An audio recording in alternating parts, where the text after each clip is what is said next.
রাস্তা ফাঁকা দেখে সিগন্যাল ভাঙলেন, উল্টো পথে গাড়ি চালালেন, অথবা যত্রতত্র পার্কিং করলেন। এবার আর ট্রাফিক পুলিশ সামনে না থাকলেও রেহাই নেই, কারণ ঢাকার রাস্তায় এখন নজর রাখছে এআই ক্যামেরা, আর আইন ভাঙলেই বাসায় পৌঁছে যাবে অটোনোমি।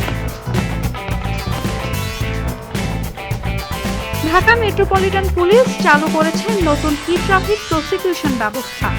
ঢাকার বিভিন্ন গুরুত্বপূর্ণ সড়ক ও সিগন্যালে বসানো হয়েছে আধুনিক সিসি ক্যামেরা।